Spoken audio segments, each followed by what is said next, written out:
दरम्यान लक्ष्मण हाकेंनी काँग्रेस नेते विश्वजित कदम यांच्यावर आरोप केले आहेत। विश्वजित कदम यांनी ओबीसी नेत्यांचा पाणउतारा केल्याचा आरोप या ठिकाणी त्यांनी केलाय। आरक्षण घेऊन राष्ट्रपती व्हायचंय का असा सवाल सुद्धा त्यांनी केला आहे। तर विश्वजित कदम यांच्याकडे आमदारकी मागायला गेलो होतो का असं हाकेंनी म्हटलेलं आहे आणि काँग्रेसचे नेते विश्वजित कदम यांच्यावर आरोप केले। विश्वजित कदम म्हणाले तुला राष्ट्रपती व्हायचंय का?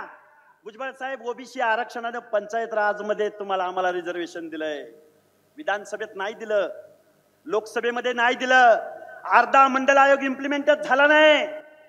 आम्ही आमदारकीचं तिकीट मागायला गेलो नव्हतो विश्वजित कदमांना। ताई बरोबर आहे का मी बोलतोय ते?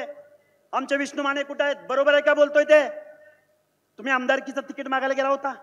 सांगलीमध्ये 8 जागा आहेत, 1 जागा कायद्याने रिझर्व्ह आहे म्हणून 1 जागा रिझर्वेशन मधून येते आणि 1 जागा इथली सोडली तर 6च्या 6 आमदार कोण आहेत आणि माझ्या सांगली जिल्ह्यातली जनता कोण आहे या प्रश्नाची उत्तरं तुम्ही सगळ्या लोकांनी आम्हाला दिली पाहिजेत। लोकशाही मराठी ऐका, पहा, जागरूक रहा।